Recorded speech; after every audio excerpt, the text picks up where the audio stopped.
À 23h07 précise, Dar Salam a disparu de la carte numérique. Les écrans sont devenus noirs, les téléphones ont gelé, et les signaux Wi-Fi ont cessé de fonctionner. La ville s'est figée, plongée dans un silence total. Le gouvernement a invoqué une panne technique, mais la population savait que c'était bien plus. Ibrahim Traoré, observant depuis Ouagadougou, savait que ce silence était un avertissement. Un silence bien plus lourd qu'un simple problème technique. Un silence qui pourrait bouleverser l'équilibre de toute une nation. Dans cette nuit noire, un appel se fit entendre. La jeunesse de la Tanzanie, en particulier à l'université de Dar Salam, s'est élevée pour défier l'isolement numérique imposé par un régime bien décidé à maintenir l'ordre. Ce n'était pas un simple acte de protestation, mais un combat pour la dignité et la vérité. La promesse faite par Ibrahim Traoré, le jeune leader du Burkina Faso, résonnait fort dans cette époque tumultueuse.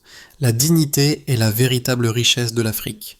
Mais pour que cette promesse devienne réalité, il fallait plus qu'une simple déclaration. Il fallait une révolution silencieuse, portée par la résistance d'une jeunesse prête à briser le silence numérique imposé par le gouvernement.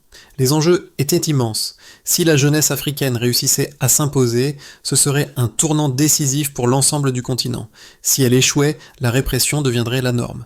Dar Salam et au-delà, toute l'Afrique serait confrontée à un choix crucial, accepter le silence imposé ou revendiquer le droit à la parole et à la liberté. À l'aube, les premières étincelles de résistance se sont allumées dans les rues de Dar Salam. L'université, normalement un lieu d'études, est devenue un centre névralgique de révolte. Aïcha, une étudiante de 22 ans, a posté un message sur son téléphone juste avant que les signaux ne s'éteignent. S'ils coupent Internet, nous parlerons dans la rue. Ces mots ont pris une dimension iconique, se propageant à travers les campus et au-delà. Dès que les coupures se sont produites, la ville s'est retrouvée dans l'obscurité. Les autorités ont qualifié cela de problème technique, mais les jeunes savaient que la vérité était bien différente. Ce n'était pas un accident, c'était une tentative délibérée de museler la nation. Mais pendant que le gouvernement cherchait à étouffer la vérité, la jeunesse, alimentée par un sentiment de révolte et d'urgence, a riposté avec audace. En quelques heures, des manifestations ont éclaté à travers la ville, emmenant les jeunes dans les rues, armés de pancartes, de chants et de leurs téléphones pour diffuser des vidéos. Les chauffeurs de taxi, autrefois simples acteurs du quotidien, se sont transformés en messagers, portant des tracts entre les points de contrôle, tandis que des étudiants utilisaient des réseaux hors ligne pour organiser des protestations. Le silence numérique avait été brisé, mais il restait une question. Jusqu'où irait cette vague de résistance? À des milliers de kilomètres de là, Ibrahim Traoré, le leader du Burkina Faso, observait avec attention. Son regard portait non seulement sur la situation tanzanienne, mais sur l'ensemble du continent. Il savait que ce qui se jouait à Dar Salam pouvait marquer le début d'un changement profond en Afrique. Si cette jeunesse parvenait à renverser la vapeur, cela pourrait bien être le signal du réveil d'une Afrique prête à revendiquer sa souveraineté, sa dignité et sa liberté. Le monde observait, mais le véritable changement se ferait ici, sur le terrain. Ibrahim Traoré, jeune président du Burkina Faso, se tenait dans son bureau, un calme déterminé sur son visage. Depuis qu'il avait pris les rênes du pays, il n'avait cessé de souligner la dignité comme la vraie richesse de l'Afrique. Ses discours avaient captivé des milliers de jeunes à travers le continent. Mais ce qui se passait en Tanzanie ne pouvait être ignoré. Le pays, autrefois perçu comme un modèle de stabilité en Afrique de l'Est, était maintenant au bord du gouffre. Ibrahim, observant les scènes de révolte qui défilaient sur ses écrans, ressentait une lourde responsabilité. À Dar Salam, la situation était sur le point de dégénérer en un conflit plus profond. Les jeunes étaient prêts à risquer leur vie pour revendiquer ce qu'ils considéraient comme leur droit inaliénable, la vérité. Ibrahim savait que les premières étincelles de cette révolte, bien que petites, pourraient rapidement se transformer en une flamme incontrôlable. Il s'agissait d'un test crucial non seulement pour la Tanzanie, mais pour l'Afrique tout entière. Il s'interrogeait sur l'effet de la révolte sur d'autres nations africaines, notamment celles qui, comme le Burkina Faso, avaient récemment connu des bouleversements de régime. Le vent du changement soufflait déjà. Ibrahim ne voulait pas être spectateur. Il avait toujours cru que la véritable force de l'Afrique résidait dans sa jeunesse. Si cette génération décidait de se lever, la paix et la stabilité dont certains régimes se gavaient pouvaient rapidement se transformer en chaîne invisible. Mais la liberté, comme il le disait souvent, ne se donne pas, elle se prend. Et aujourd'hui, c'était aux jeunes de l'Afrique de montrer leur pouvoir de transformation. La révolte a commencé le 18 octobre, presque comme un murmure, mais la rapidité avec laquelle elle s'est propagée a pris tout le monde de court. À 23h17, Dar Salam a été plongé dans une panne totale de connectivité.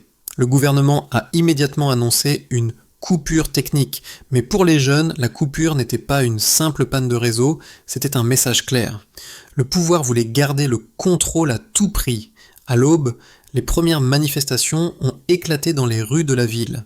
Des étudiants, des jeunes travailleurs et des citoyens ordinaires ont commencé à se rassembler dans les quartiers autour de l'université de Dar Salam, brandissant des pancartes sur lesquelles on pouvait lire « La vérité ne peut pas être débranchée » et « Kimyasio Amani », ce qui signifie en swahili « Le silence n'est pas la paix ». Les images de ces premiers rassemblements se sont rapidement propagées sur les réseaux sociaux, malgré la tentative du gouvernement de bloquer la communication.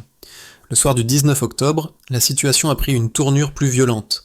Les forces de sécurité ont été déployées dans les rues, dispersant les foules avec des gaz lacrymogènes et des balles en caoutchouc. Mais chaque arrestation n'a fait qu'enflammer les esprits. Les jeunes ont compris que leur combat était plus grand qu'une simple coupure d'Internet.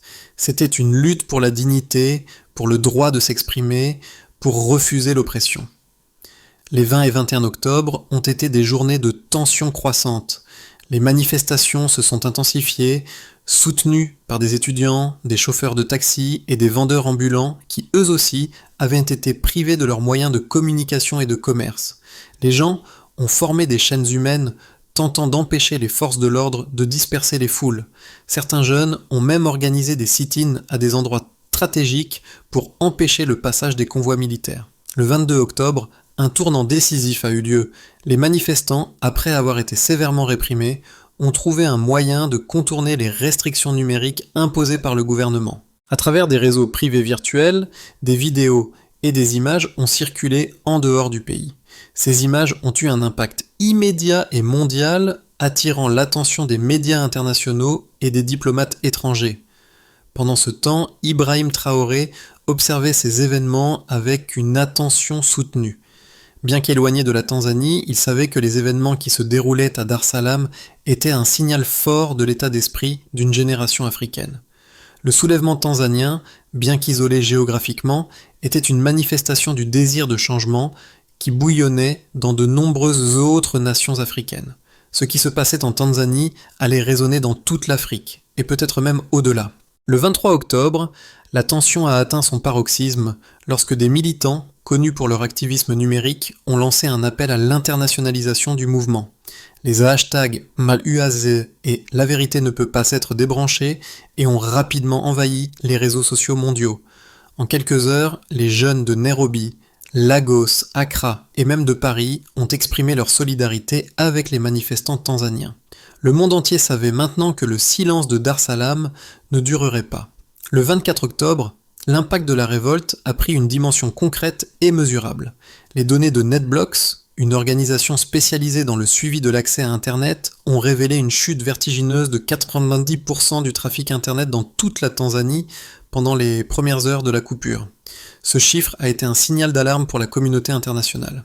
Si le gouvernement tanzanien avait espéré étouffer la révolte en limitant l'accès à l'information, il ne faisait que révéler sa peur d'une opposition croissante.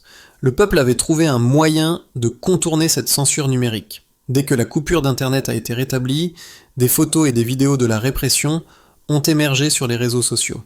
Une analyse rapide des données de ces plateformes a montré que la majorité des vidéos étaient publiées depuis des smartphones et des appareils mobiles. Cela a mis en évidence la résilience des jeunes. Malgré les tentatives de suppression de l'information, ils ont trouvé des moyens créatifs de contourner les blocages. En conséquence, ces vidéos sont devenues des preuves tangibles de l'ampleur de la répression, capturant les scènes de violence policière, les arrestations massives et la résistance des manifestants. Les estimations de la participation aux manifestations ont également révélé une dynamique impressionnante. Alors que le gouvernement annonçait une faible participation, des rapports provenant d'organisations locales et internationales affirmaient que près de 150 000 personnes étaient sorties dans les rues pour exprimer leur mécontentement, dont environ 20 000 étudiants. Ce chiffre a été corroboré par les images satellites qui montraient une concentration massive de manifestants dans les quartiers de Dar Salam. De plus, les chiffres économiques ont montré une nette chute de la productivité dans les secteurs clés de la Tanzanie. Selon une étude rapide commandée par la Banque mondiale, la coupure d'Internet a causé une perte estimée à 30 millions de dollars par jour dans les secteurs du commerce et des services financiers. Les entreprises locales ont souffert du manque de connectivité et l'inquiétude des investisseurs étrangers s'est accrue avec des sorties de capitaux qui ont déstabilisé l'économie nationale. L'ampleur de cette crise a également révélé l'impact psychologique sur la population. Des études menées par des chercheurs de l'université de Dar Salam ont montré que près de 65% des jeunes interrogés se sentaient déconnectés de leur propre pays en raison de la coupure des communications. Ce sentiment de désespoir et d'isolement a renforcé la détermination des jeunes à résister et à lutter pour un avenir plus libre. Le rapport a également souligné l'impact émotionnel du blackout numérique, observant que les jeunes, confrontés à une répression de plus en plus violente, ont trouvé un exutoire dans les manifestations et les réseaux alternatifs. Les chiffres de l'impact sociopolitique de la révolte ont été tout aussi impressionnants. Les données recueillies par des observateurs internationaux ont montré que les protestations ont alimenté un sentiment de solidarité à travers l'Afrique. En Afrique de l'Ouest, des milliers de jeunes ont manifesté leur soutien via des plateformes numériques, rappelant l'unité de la jeunesse africaine face à l'oppression. Ces événements ont non seulement capté l'attention des médias, mais ont également incité des gouvernements étrangers et des organisations internationales à réagir. La pression politique internationale s'est intensifiée à mesure que les preuves de la brutalité de l'État se sont multipliées. Le soulèvement tanzanien a rapidement suscité des opinions opposées. D'un côté, il y avait ceux qui soutenaient que la révolte était une réponse légitime aux abus de pouvoir et à la répression systématique. La jeunesse de la Tanzanie, selon ses partisans, faisait face à un défi de taille: revendiquer leur liberté d'expression et leur droit à l'information dans un climat de censure croissante. En d'autres termes, le gouvernement n'était plus en mesure de contrôler uniquement les frontières physiques du pays. Il devait désormais affronter la volonté de son peuple de s'émanciper des chaînes numériques qu'il avait imposées. Ceux qui appuyaient ce point de vue citaient l'impact de la jeunesse, soulignant qu'une Afrique unie dans sa quête de dignité et de transparence ne pouvait être réduite au silence. Cependant, une opposition considérable a émergé, en particulier parmi les partisans du gouvernement et certains analystes internationaux. Ces voix soutenaient que la stabilité et l'ordre étaient essentiels pour l'avenir de la Tanzanie. Selon eux, la coupure d'Internet et les mesures de répression étaient une réponse nécessaire face à une menace à la paix publique. Pour ces défenseurs de l'ordre établi, les manifestations étaient perçues non pas comme un acte de liberté, mais comme une tentative de déstabiliser un pays déjà fragilisé par des défis économiques. Ils évoquaient les conséquences négatives des révoltes passées sur le continent, affirmant que l'instabilité pouvait engendrer des catastrophes imprévisibles. Certains analystes ont également fait valoir que les révoltes risquaient de devenir un prétexte pour des ingérences étrangères dans les affaires internes de la Tanzanie. L'arrivée des médias internationaux, selon cette vision, risquait d'intensifier la pression politique et de forcer des compromis qui ne seraient pas nécessairement dans l'intérêt du pays. Pour ses opposants, la question n'était pas de savoir si la répression était justifiée, mais plutôt si une voie intermédiaire, un dialogue entre le gouvernement et les jeunes, ne serait pas plus constructive. Néanmoins, ce débat ne faisait qu'enflammer les tensions déjà existantes. Le véritable défi, en fin de compte, était de savoir si la Tanzanie pourrait surmonter cette crise sans sombrer dans une spirale de violence, ou si ce soulèvement serait une étape vers une Afrique nouvelle, plus audacieuse et déterminée. Le 25 octobre, à l'aube, un tournant décisif s'est produit. Alors que la répression devenait de plus en plus violente et que le gouvernement intensifiait ses efforts pour briser la résistance, une vidéo a fait surface, provoquant une onde de choc mondial. Une manifestation pacifique à l'université de Dar Salam avait été violemment dispersés, mais ce n'était pas l'agression des forces de sécurité qui a fait réagir le monde. C'était la voix d'Aïcha, la jeune étudiante qui résonnait à travers la vidéo. Et si on nous coupe l'internet, nous parlerons dans les rues. Ces mots, partagés des milliers de fois, ont résonné comme un cri de guerre. Les réseaux sociaux ont été inondés de vidéos similaires, montrant l'emprisonnement de manifestants, l'usage de gaz lacrymogènes et la brutalité des policiers. Ce qui avait commencé comme une protestation contre une coupure numérique s'était transformé en un appel global pour la justice et la transparence. Le monde entier, à travers les hashtags Maluaz et La vérité ne peut pas être débranchée, et se soulevait avec une solidarité sans précédent venant des jeunes d'Afrique, mais aussi du monde entier. Ce moment marquait un tournant. Ce n'était plus seulement la Tanzanie qui se battait pour sa liberté. L'ensemble de l'Afrique et au-delà observait et se mobilisait. Le 26 octobre, les répercussions de la révolte se sont intensifiées, non seulement à Dar Salam, mais aussi à l'échelle nationale et internationale. Sur le plan local, la situation s'est exacerbée. Les rues, autrefois animées par des vendeurs et des travailleurs, étaient maintenant dominées par des barrages et des foules de manifestants. La circulation était bloquée et la ville semblait être suspendue dans un état de chaos contrôlé. Les autorités ont tenté de contenir la révolte avec une force de plus en plus démesurée, mais les actions des jeunes n'ont cessé de croître en ampleur et en intensité. L'impact économique est devenu rapidement palpable. Le secteur touristique, crucial pour la Tanzanie, a subi une chute spectaculaire de 70% des réservations. Les marchés boursiers locaux ont commencé à se déstabiliser, les investisseurs étrangers commençant à se retirer en raison de l'incertitude croissante.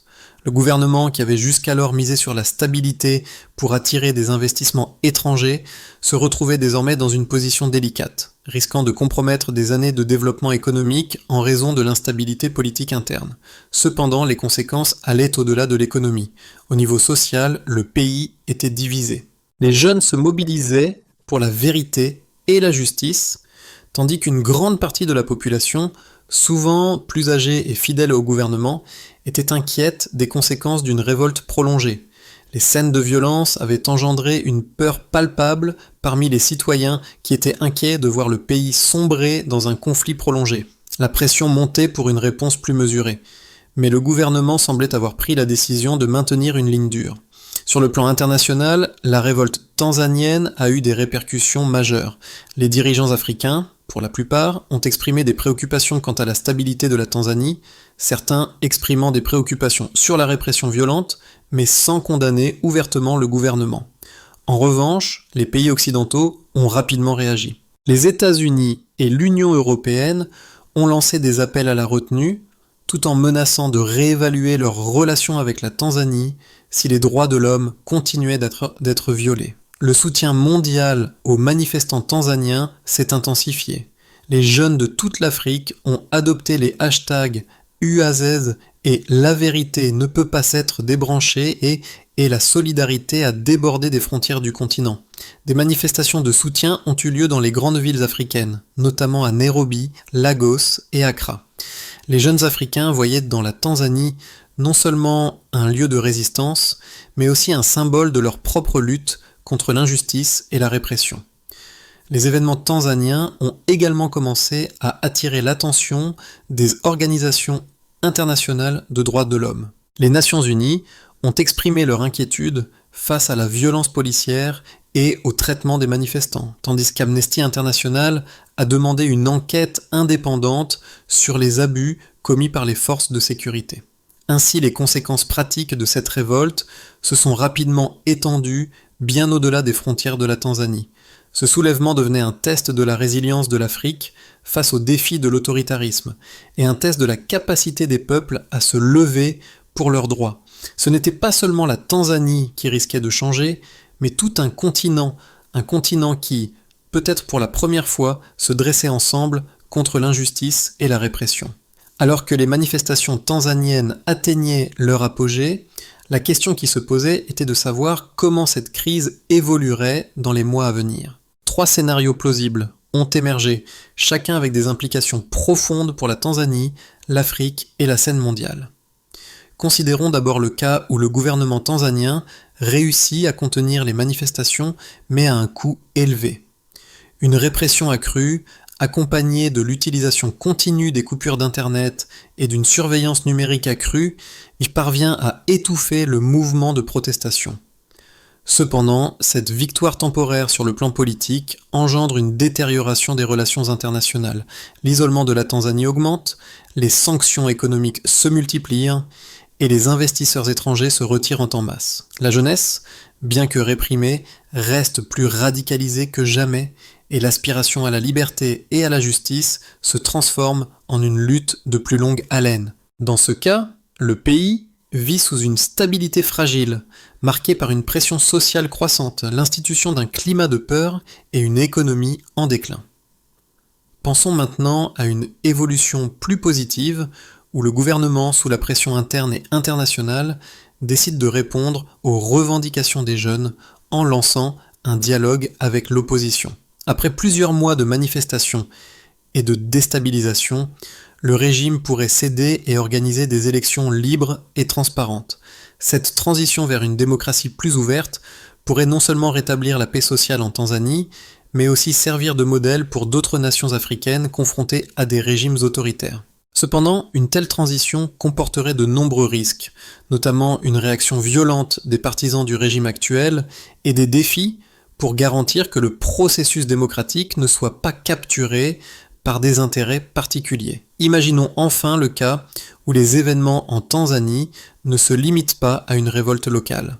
Le soutien des jeunes Africains et des réseaux sociaux mondiaux engendre une vague de révolte dans d'autres pays d'Afrique, créant un mouvement de solidarité continentale. Ce soulèvement général contre les régimes autoritaires devient un catalyseur de changements radicaux à travers le continent. Les gouvernements africains, en particulier ceux du Sahel et de l'Afrique centrale, commencent à faire face à des pressions similaires. La révolte tanzanienne devient un symbole de la lutte pour la dignité et la justice, inspirant des manifestations dans des pays comme le Burkina Faso, le Mali et le Soudan. Si ce cas se réalise, l'Afrique pourrait connaître une vague de réformes profondes et une nouvelle ère de gouvernance participative, mais aussi des tensions et des conflits internes dans des nations fragiles. Chaque scénario comporte ses propres défis et opportunités. Cependant, l'un des éléments communs à ces trois futurs est l'idée que la Tanzanie ne restera pas la même. Le réveil de la jeunesse tanzanienne est le prélude à un changement plus large qui pourrait résonner dans toute l'Afrique. À ce stade, la question n'est plus uniquement celle de la Tanzanie, mais de l'Afrique dans son ensemble. La révolte qui secoue Dar-Salam n'est que le reflet de frustrations plus profondes qui existent à travers tout le continent.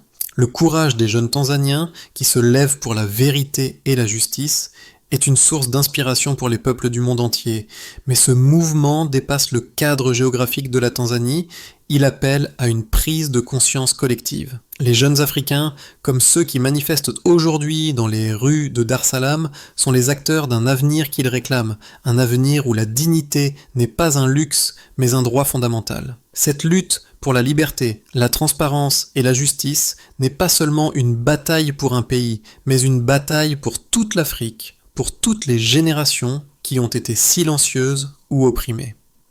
Ces jeunes représentent le changement que le continent attendait depuis des décennies. Leur capacité à se lever et à défier l'autorité, même dans les moments les plus sombres, envoie un message clair. L'Afrique est prête à écrire son propre avenir, mais ce changement ne sera pas immédiat.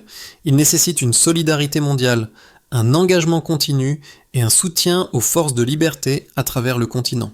Les spectateurs à l'extérieur de l'Afrique doivent comprendre que ce qui se passe en Tanzanie aujourd'hui pourrait bien déterminer le futur de la démocratie en Afrique. Il est essentiel que les voix du monde entier se lèvent pour soutenir ces jeunes dans leur quête pour une vie meilleure, une vie digne.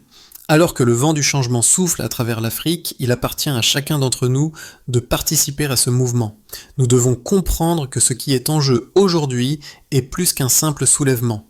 C'est l'avenir d'un continent tout entier. Pour que la révolte tanzanienne se transforme en un mouvement de changement durable, une feuille de route claire doit être établie. 3 étapes essentielles guideraient la Tanzanie et potentiellement toute l'Afrique vers un avenir plus démocratique et équitable. D'abord, il faut ouvrir un véritable dialogue entre le gouvernement, l'opposition, la société civile et les représentants des jeunes. Ce dialogue devrait être transparent, inclusif et supervisé par des entités internationales telles que l'Union africaine ou les Nations unies pour garantir qu'il reste équitable et impartial. Les discussions devraient aborder les réformes nécessaires dans les secteurs politiques, économiques et sociaux. L'objectif serait de créer un environnement où la jeunesse et les citoyens peuvent participer activement aux décisions politiques et où les droits humains sont respectés. Ensuite, les réformes doivent s'attaquer aux racines profondes de la corruption et de l'injustice sociale. La Tanzanie devrait revoir ses lois électorales pour garantir des élections libres et transparentes. Un système judiciaire indépendant et une presse libre sont également des piliers essentiels pour assurer que les voix des citoyens soient entendues et respectées. En parallèle, les réformes économiques devraient se concentrer sur la réduction des inégalités et la redistribution des ressources en favorisant les jeunes et les zones rurales, qui ont longtemps été négligées. Enfin, une mobilisation internationale est essentielle pour soutenir les efforts de la Tanzanie en matière de démocratie. Les partenaires internationaux doivent jouer un rôle clé en encourageant les réformes et en offrant un soutien logistique et financier pour la transition. Les entreprises et les gouvernements étrangers doivent s'engager à soutenir les réformes démocratiques et à mettre en place des partenariats durables avec le pays. Ce processus ne sera pas facile et il nécessitera des sacrifices, de la patience et un engagement constant des citoyens tanzaniens et des acteurs internationaux. Mais il est possible et il est crucial que la Tanzanie prenne la tête d'un mouvement plus large pour la dignité et la démocratie en Afrique. Au fur et à mesure que les jours s'écoulent, la Tanzanie continue de se battre pour sa dignité et sa liberté. Ce qui a commencé comme un murmure dans les rues de Dar Salam s'est transformé en un cri retentissant porté par des milliers de voix déterminées. Le souvenir d'Aïcha, sa photo emblématique et son message restent gravés dans l'esprit de tous ceux qui luttent pour un avenir meilleur. À travers ce combat, les jeunes Tanzaniens ont démontré qu'il ne suffit pas de se battre pour un changement immédiat, mais qu'il faut aussi se battre pour un avenir où la dignité humaine est respectée. La flamme qui a été allumée dans les rues de Dar Salam continue de briller à travers le continent, et la promesse de liberté et de justice résonne aujourd'hui dans les échos de chaque protestation, de chaque slogan. Ibrahim Traoré, loin de la Tanzanie, comprend profondément ce moment. Il sait que chaque flamme allumée est un symbole d'espoir, une lueur dans l'obscurité. Les mots qu'il a partagés sur la dignité de l'Afrique résonnent aujourd'hui dans les esprits de millions de jeunes qui refusent de laisser leur avenir être dicté par la peur ou la soumission. Le silence de Dar Salam n'est plus et la lumière de la vérité ne s'éteindra pas. À l'heure où les jeunes tanzaniens bravent l'oppression pour faire entendre leur voix, il est crucial que le monde reste attentif à leur lutte. Ce n'est pas seulement une question de justice pour la Tanzanie, mais un appel pour toute l'Afrique et au-delà. Il est maintenant de notre responsabilité collective de soutenir ceux qui se battent pour la liberté, la dignité et la vérité. Nous, en tant qu'individus et en tant que communauté internationale, devons continuer à faire pression sur les régimes autoritaires qui cherchent à étouffer les voix dissidentes. Chaque action, chaque message de solidarité, chaque soutien visible est essentiel pour faire avancer ce mouvement. Alors que le monde regarde, n'oublions pas que la résistance des jeunes Africains à travers la Tanzanie est une inspiration pour chacun de nous. À travers vos réseaux, vos discussions et vos engagements, vous pouvez contribuer à faire grandir cette lumière. Le changement n'est pas seulement une possibilité, c'est une nécessité. Et aujourd'hui, la voix des jeunes Tanzaniens est celle qui, plus que jamais, peut changer le cours de l'histoire. La liberté commence par la parole. Partagez ce message. Amplifiez cette lutte.